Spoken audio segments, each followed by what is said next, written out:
Wolfpack, what is going on? It is your boy, the Wolf of Roto Street, rotostreetjournal.com, where we breed and feed fantasy wolves. Here with our second ever live daily fantasy DraftKings picks and strategies show this week for week 11. This is going to be DFS centric. Of course, I will answer any sit-start questions. I'm going to try to be a little more structured tonight, too. I'm doing it after each position, so get your questions in. But I'm going to go through each position. Let's say quarterbacks to start. I'm going to make sure I get through my daily fantasy picks. We're going to try to cut up some clips, distribute this a little better. So that's going to be the structure of this. But get your early Thursday Night Football questions in live as I go through my daily fantasy picks. Just to preface it, this is a tournament-based podcast, especially the Millionaire Maker. So we're focused on that main Sunday slate, 1 o'clock, 4 o'clock. We're not talking about Thursday night football games, Monday night, Sunday night. This is that prime real estate for DraftKings. So if you have any specific DraftKings questions, get those in. Any sit-star questions as well, get those into. Last week, we actually I made $500, which was awesome. A great week cashing out after putting in about 100 or so. So did really well. We recommended on here the Pat Mahomes, Tyreek Hill stack. Love that. We recommended some blow-ups like the Pittsburgh defense. And almost everything in the lineup was perfect. Scored 196 points, and again, got paid out pretty nicely. But, of course, I did that dreaded move where if I had done Ronald Jones and Christian Kirk, which I had considered, and I had talked about those guys on this show, and I did David Montgomery, Robbie Anderson instead, I would have ended up with $50,000, which would have been pretty damn nice. I did the math. So hopefully this week we hit it all, and I'd love this slate. There's tons of exciting chalk, tons of exciting big games, tons of high over-unders, and lots of cheap bargains that I'm going to go through. So we'll start. Normally I don't start with quarterbacks. I like to build my lineups at running back and receiver first, but this week I am very intrigued by all the quarterback options. I'm going to give you my plays and guys just to consider. Especially, you always got to consider Lamar Jackson any week that he's just such a beast. And against, a Houston team that should keep pace, keep this a back and forth battle, a shootout style where they're really going to need Lamar Jackson. He's the top option money-wise. He's the top option point-wise. I think he's going to light it up. But I might save that $800. My pick of the week is going Drew Brees. And I actually usually save money on quarterbacks. I like to usually go cheap at this position, but not this week. I think the top matchups for all these guys is just too juicy. Whether you pay up for Lamar Jackson, a good bet to hit 30 points, whether you go Drew Brees, facing the most points to fantasy points allowed, Tampa Bay, who is also going to be able to do their own damage. I love targeting this game. I love targeting both passing attacks between New Orleans and Tampa Bay. I have Drew Brees locked in actually as my quarterback for every matchup. I'm going to continue to preview some other guys I have in my lineups, but Drew Brees is the play. I think with Lattimore being out, that helps out the chances that Tampa Bay can keep pace, that Jameis Winston doesn't just turn over like a bonehead all game. So I'm into Drew Brees. I think he's going to have a huge bounce back spot. A lot of people, road Brees, he sucks. That's going to be an area that maybe drives down the ownership. If not him, though, I do love Dak Prescott this week. I'm going to jump over Deshaun Watson. If I'm paying up a QB, not going to be that guy. I really do like Dak Prescott, though, 6,700. This team, the Lions, get a load of these stats here. It's going to make you just giggle and laugh at them. They've given up 13 touchdowns in their last 4 weeks, which is, a pretty ridiculous amount, over 3 touchdowns a game. But then you consider who they've been facing. Kirk Cousins was the best quarterback. Daniel Jones, both of those guys threw 4 touchdowns each. Then Derek Carr hucks 2. Mitch Trubisky hucks 3 last week. This team is getting destroyed through the air. It is laughable. So I like Dak Prescott a lot. I wish Matt Stafford was playing, because then I could endorse it even more if it could stay competitive. That's my one nerve with Dak Prescott here, is if they get up huge early and then just pound the ball with Zeke facing the worst run defense in the league, that would ultimately be a game script that you don't love for Dak, but he could run one in. I just see them putting up 35-plus points. So between Dak and Brees, those are the guys I'm most likely locking in my lineup. I'm not going to be looking at Allen. I'm not looking at Garoppolo. Maybe Winston, as I said, with Lattimore out, could be a shootout-style game. But if I'm not paying up, if I want to look at cheap QBs here this week, I really like Kyle Allen. And so does our guy Jimbo Slice. 5,300 facing that pathetic 31st ranked pass defense in terms of DVOA. I think he, fresh off his first 300-yard game as a pro, could easily go back-to-back with 300-yard days. 5,300 is a smash spot. And Ryan Finley, I mean, looked horrible, was useless. It's such a conservative game plan. But I think Oakland will put up their points, and Finley's going to have to put his back up in response. So I'm a fan of Finley. I like him if I'm going cheap. But again, as I said, I'm going Drew Brees right now. And if not him, and I need to save $200, I really like Dak. But let's start with Brees here. And I usually do start building my lineups with running backs. But I did promise you I was going to get some sit starts in. So let's hit some of these. We got Hillary asking, Connor and Samuels, do I play one? Both help? You definitely don't play both. That would be foolish. Samuels is going to go back to that backup role. I go Connor personally. I think he could light up that Cleveland D. They're giving up, I believe, the 12th or so most. So, top third in terms of points to running backs. And that's a great offensive line from Pittsburgh. Connor's been a beast whenever active. He's fully healthy, practicing full all week. I go Connor there. Put Samuels on your bench, right back to that handcuff roll. Austin asking, Jimmy G, D-Car, Brissett, or Rivers? Aaron is out. I do like that Jimmy G matchup a lot against the Cardinals. They're giving up the second most points to signal callers. You got to decide between that or the shootout with Rivers, because Jimmy G's weapons cabinet is not looking all that appealing. No Kittle, no Sanders, most likely. So with that banged up cabinet, normally it would be Jimmy G. To me, Austin, I'm going to go Rivers there. Target the shootout. All right, I really like Carr, though, against Cincy. Another top 3 matchup in terms of points allowed for quarterbacks. Personally, I feel like Rivers just gut call balls out on Monday night. He always tends to do that against the Chiefs, but they've been much more stout against the pass. So high floor is definitely Carr. If you're chasing ceiling, it's Rivers. I'd probably go Carr most nights than not. Denny Jennings, great to see you as always. Same with you, Diego. Let me know if you have any sit starts. But now I'm going to get to running backs and hit these up for you guys. And there's some unbelievable plays at running back this week. The guy I'm just going to make sure to just show you and lock into every single lineup, my RB4 for the week, and that's Josh Jacobs here. I absolutely love him. I think he should be priced maybe, another 1,000, 2,000 more. He should be right up there. He's in my tier with Zeke, with Dalvin Cook this week. This guy's been dominant these last few weeks, right around 22 to 23 touches a week. He's been feasting on bad matchups, and he gets as good of a matchup as you could ask for. 31st, as we saw there, in terms of points allowed. They're unbelievable. So I really like targeting Jacobs. He's going to be my running back play of the week, locking him in. I bet you he's going to be pretty chalky. I fully expect his ownership to be high, and I forgot to do the ownership for our quarterbacks here. So I will open that up right now so that you guys get those. But huge fan. I cannot believe he's 6,900. He's my locked-in running back play of the week. And then you got to love trying to get a Zeke in there. Of course, Dalvin Cook, somehow cheaper than Zeke. I get the Zeke matchup. But Zeke's no passing game involvement. They've been targeting their running backs 14% of the time, the lowest percent in the league. And Zeke deserves so much better. So if I was going to go Zeke, I might try to figure out a way. How do I squeeze in McCaffrey, averaging well over 30 points per game? Atlanta bleeds receptions to running back.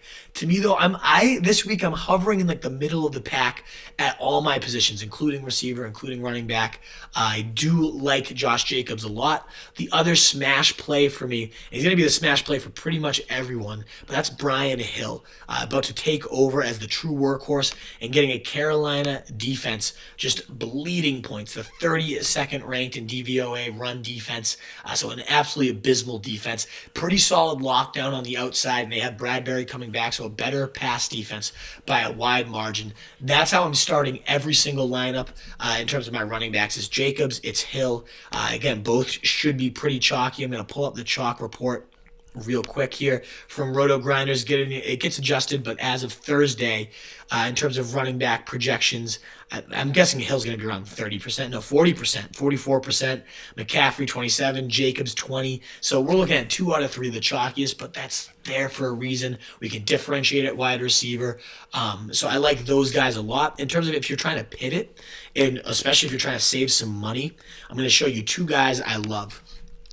The first is J.D. McKissick. I have to decide between this and actually my big league, my fantasy league. Do I want to play McKissick at 4,600? Ty Johnson's banged up. They haven't made any other moves. This guy lobbed right around, I think, 18 touches last week. And in comeback mode, we saw Driscoll just peppering this guy. They're going to be in comeback mode against Dallas, who has been generous to running backs. So I do like the J.D. McKissick spot. And if you need to save even further, you're looking at that bottom barrel, 3,200. Raheem Mostert, 3,400. Breida's expected to be out. And whenever Breida's been out, this guy has played that 1B role. It's consistently been a committee under Kyle Shanahan. So those are a couple cheap plays that could save you some real cash. Obviously, if you're looking at roto grinders here, McKissick's the more popular at 15% or so projected ownership. In terms of other chalk here, we got Dalvin Cook at 17, Tevin Coleman 14. I'm seeing Zeke all the way down at 9.8, so that could be a smash spot too if you want to pay up at running back. And there's certainly the wide receivers to let you do that. Let's just say we tossed in Mostert for the week, just because I love that San Fran running game. They get both their tackles back. I think they could really get established. You're looking at a big potential play. I'll pull up the game logs. Actually, I don't know if I can see him in this view here. But Mostert had an earlier season game right around 3K price where he had 20 points.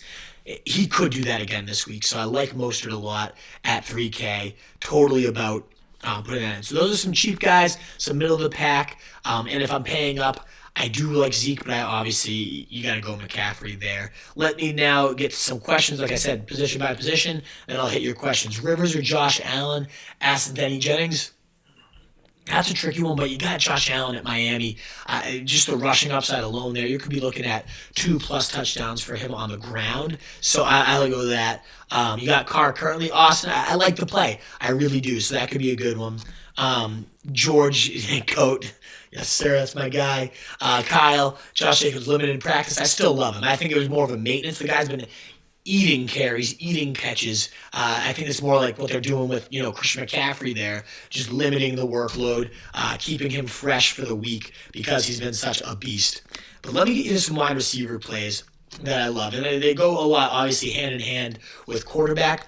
I'm a huge fan of Amari Cooper. Number one receiver has been destroying Detroit, as we already cited here. 13 touchdowns over the last 4 weeks to Kirk Cousins, Daniel Jones.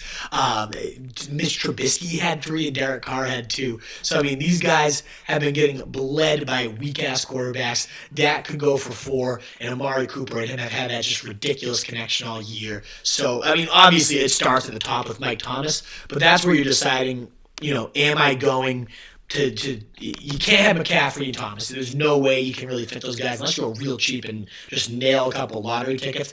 Is Thomas worth it? Absolutely. No one's been more consistent. He's got double-digit targets in all but 2 games. He's got over 15 fantasy points in all, I think, at this point. He's got 30+ upside. I really think he could catch 10 to 15 balls. I know that sounds insane, but he already has more receptions than anybody in NFL history through these games, and now he gets the worst secondary he's faced yet. He's going to smash. Mike Thomas is a no-brainer.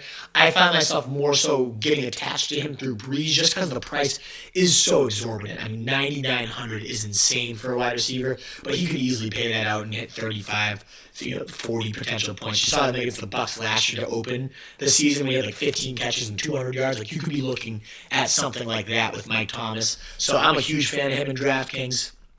But I do love Amari Cooper if I'm saving money, and I also really, really like to stack these receivers here, Godwin and Evans. You got P.J. Williams going to the outside this week. That is just a juice bomb spot. Marshawn Lattimore has destroyed number 1 wide receivers. In fact, held Mike Evans to 0 last time out. But P.J. Williams is one of the worst corners in the league. So whether it's Godwin, whether it's Evans, whether it's both, I like having both in my lineup if I can fit it. I love them. Julio Jones, though, he's only been on $7,500 or cheaper 3 times since 2015, according to Ian Hart's great stat there. So this is a potential smash spot. You got no Austin Hooper as well. I expect him to be very chalky because of the price, because of the no Austin Hooper. That could be a very high target share. But it's going to be a high target share for a reason. He is projected to be the highest owned receiver at 20%. Tyrell Williams is also projected pretty high. We'll get to those middle ground receivers in a second because there's a lot of guys I would have above him. But if I'm going big money, I like getting Cooper. I like getting Godwin too. I do think this is a week where you can save at running back with Jacobs and Brian Hill. And Brian Hill, I do want to say, though, before I go all in, it's like, is he anything that special? He runs hard. He bowls people over. That could be one of those things where if you fade him at 4,800, go McKissick, or you just don't go Hill, and he has a 10-point day, you could end up really far ahead. But to me, it looks like one of those Jalen Samuels a couple weeks ago. You just have to do it. You have to eat the chalk, and I most likely will. But I'm not that sold on the talent, so I could see myself fading him at least in some tournaments. But back to wide receivers here. And again, if you have any Thursday Night Football questions, I know it's about to kick off, so please, if you have a Thursday night related question, get that in so I can make sure to crush that for you. Let's say, Evans for now. I think a ton of people are going to be on Julio. I could just see Evans having one of those patented 40-point days, again, with no Latimer there, and his ownership, if I'm going here, Evans, 11% is compared to 20%, so I do like that smash spot a lot. You see DJ Moore. Let's get into the middle ground receivers because I fucking love the middle ground receivers this week. One of them being a guy I have locked into pretty much every lineup, DJ Moore. He's got 20-plus DraftKings points in back-to-back weeks, 10-plus targets over that span. Kyle Allen seems to really be locking in on this guy as just the dink-dunk master. Atlanta's 31st in DVOA against wide receivers, against wide receiver one specifically. This is his best matchup he's had all year, and he's already been getting it done without finding the end zone. Again, 20-plus points. If he finds the end zone just once, you're looking at 28, 30-point upside for DJ Moore, so he's locked in pretty much all my lineups despite the chalky taste there. But there's tons of other wide receivers that I'm all about this week, one of them being at 5,100, Mohamed Sanu. 14 targets last week. That was a career high for the guy. 10 catches, just the second time I think in his career he's ever had double-digit catches. And this was his second week in the offense. Now he gets a bye week, gets some more time to forge that chemistry. He came out this week and said, I'm already very comfortable, and clearly he was. It's so hard to trust Patriots receivers not named Edelman. We've seen so many different flashes and no one panning out consistently, but Sanu's just a different breed. They gave up, again, a hefty price tag, second rounder, to get this guy into the building. Belichick's always loved him, and clearly once they finally had time to develop a role, every snap player, 67 of 67 snaps, we saw the results, and Philly is abysmal. This was against a tough secondary with Baltimore. Now he gets Philly, who's just been bleeding points. I really like Sanu. There's a lot of people think it's a trap after that. He's projected 7% ownership. I got to have him locked into lineups there. And so this is what it's looking like so far. I got 4,800 left per player. Other wide receivers, just so you know, before I go, I don't want to just give you these names. So let's pretend I didn't have Sanu in here. Another guy I really love this week, and I love this whole middle range. So I'm just going to toss out a few names after DJ Moore at 5,900, which again is my smash spot here. I don't like Pascal at 5,800. I think that's a little pricey. But Cortland Sutton, they're going to have the 30th, so second worst. Xavier Rhodes has been getting destroyed, and no one else has even approached this guy in terms of target share for Denver. So I like him to roast Xavier Rhodes throughout the day. He could have himself a monster afternoon. Cortland Sutton at 6K. He just makes these insane grabs. Not getting the wide receiver one treatment in terms of pricing, in terms of rankings. I'm a humongous fan of him. If you need to save a little bit, I love McLaurin. The Jets are just absolutely atrocious across the board against wide receivers. We just saw Darius Slayton put up 120 and 2, and that's with Golden Tate also putting up 2 touchdowns. They've surrendered a touchdown to 7 different wide receivers in their last 3 games, and 3 of those guys have scored at least twice, so including those 2 Jets guys that I cited. So McLaurin, I get the Haskins hesitancy. He has, if it was Case Keenum playing this week, I'd be smashing the McLaurin button, and I wouldn't be thinking twice. But I still love that. So this is a week where you could go conceivably more McLaurin and let's say Sanu, all under 6K wide receivers, and then give yourself that flexibility, especially if you put Brian Hill in the flex.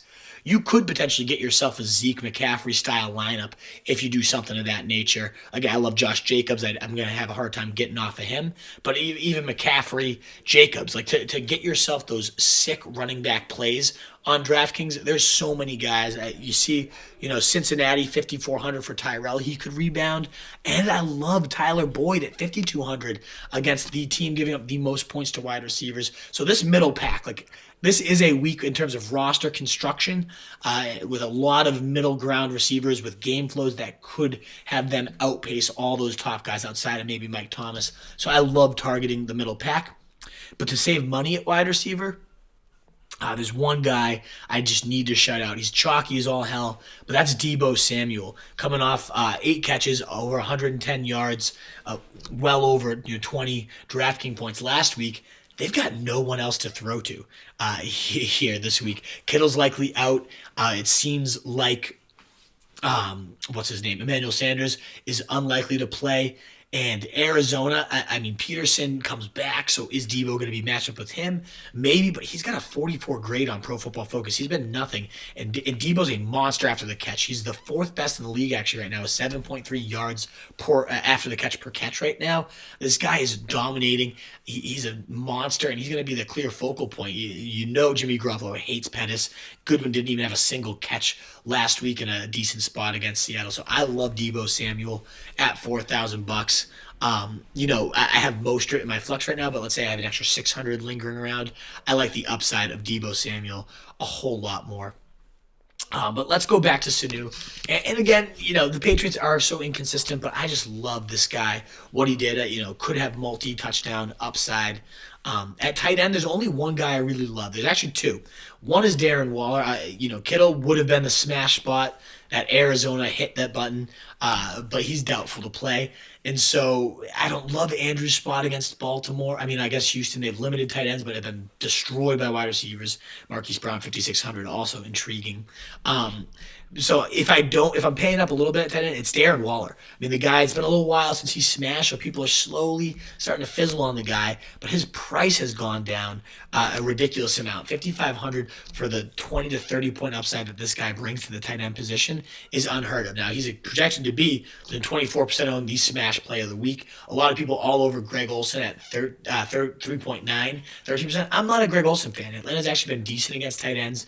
So if I'm not going Waller and following the chalk, if I want to fade and go elsewhere, the guy I love is Jared Cook. Again, everyone's going to be all over Mike Thomas. He's going to have 150 yards. He's going to have 8 to 9 catches. He's going to pay off that 9,900 price.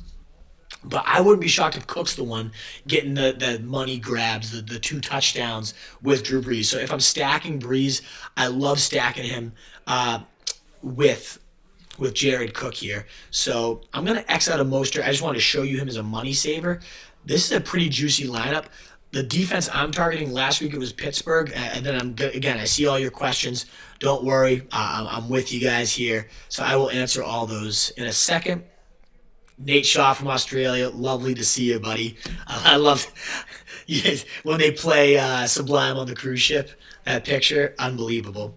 Here at defense, I'm going Patriots at Philly. I mean, they haven't been all that special on offense. I guess 10th, not the beautiful matchup, but with a week to rest, with tons of film to fire them up, I still think New England, averaging 19.3, they could easily hit 20 again, another pick 6. They've been so opportunistic, so I'm all about them.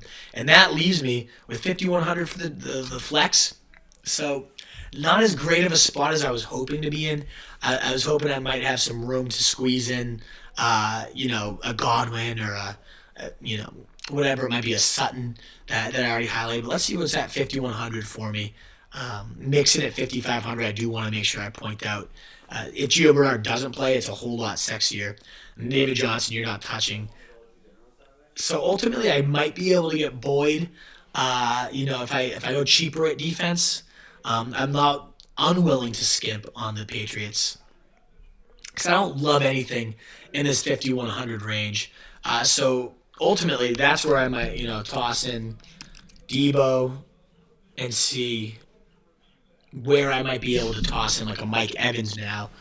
So let's toss him in at 4K. And then, again, I see your question, Austin. I'm going to hit that in 1 second. So now I've got an extra 1,100. So, what do I do with that? It doesn't get me to Mike Thomas territory with Evans here. I could save on people, but those are some names I love. We'll figure it out. I wouldn't hate getting, Amari Cooper with Mostert. I could sacrifice DJ Moore, get Cooper in here. But yeah, that's the guys I'm looking at. That I got 1,100 saved up here, so I could totally get something better in my lineup. But that mid-range receiver, if I can get Tyler Boyd back in here, or if I could get Cortland Sutton, like I mentioned, or Terry McLaurin, I might have to save on defense in order to do something like that. So why don't let's put McLaurin in here and see what kind of defenses I get, because I love that tournament upside with the Jets just getting murdered. I really think McLaurin could be in a smash spot this week. And then, I like the Patriots, but I'm not completely sold on them. So let's see what type of defenses we're looking at. 3K, 3,100. I wouldn't hate getting the Jaguars there. Panthers, that's not a bad defense at all. And so there you go. There you have it. That is a DraftKings lineup right there, folks. Tons of upside, I feel like, across the board. Doesn't look as sexy when you have those 3K hits, and then you got, McCaffrey up here, all that good stuff. But I think all these mid-range guys, Moore, Sanu, McLaurin, they're all in humongous blow-up spots. You could also have Mixon here for McLaurin. So I'm going to save that, and now I'm just going to rifle through any questions you guys have to make sure I answer all your sit starts. Alrighty, Austin asking, thoughts on Pascal this week with Brissett returning, starting him over Crowder, Kirk, or Tyrell? I start him over Kirk. I don't trust Kirk against San Fran. He's very low in my rankings. I have Crowder and Tyrell higher in that order. I have Crowder and then I have Tyrell. But ultimately, Austin, I would play Pascal over Kirk this week. What have I heard on Hooper? What I've heard is what you said here, Bryce. I've heard a month, and that's brutal if it is, because that means he's out till week 15, week 16, and are you going to burn a roster spot all offseason to hold on to that? I guess you could, but you can't feel great about doing something like that. So yeah, my emotions are getting fucked with that too, because I have Hooper in a couple leagues. He's been such a stabilizing force. So you gotta look, if you're looking at the waiver, let me know who's out there. I'm lucky enough to have Everett and some leagues as my backup plan. Got offered Duke Johnson for N'Keal Harry, kind of in need of a running back, but I'm not sure if I want to pull the trigger. What's the point of hanging on N'Keal Harry? Yeah, I get Duke Johnson's not much, but he's been finding the end zone. He's actually on the field. I don't know if I see N'Keal Harry making it onto the field for the pass, especially now they have Sanu.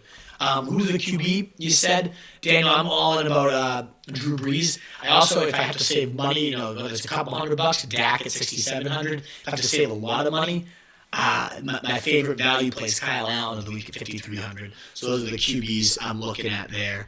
You can see some of my lineups, though. A lot of consistency here. Drew Brees, Jacobs, Hill, pretty much stacked in every lineup. Cook, Mostert. This is a juicy one if Mostert ends up panning out with Cooper, Godwin, Sanu, Cook. That's sexy as all hell. But the trio at the top is kind of how I'm starting every lineup. You see Sanu kind of locked into every lineup. Those are my boys for the week, and I play around from there. And Jared Cook also locked into every lineup too. Alrighty, folks. I love this one. Godwin, Boyd, Sanu, Cook. You get the Patriots defense. That's what Boyd more. Save that $400, and you can get Patriots in there. So they're all very similar, and I'm gonna have to figure out how I distribute those. But thank you guys so much. Looks like Thursday Night Football's on, which is probably where everyone else wants to get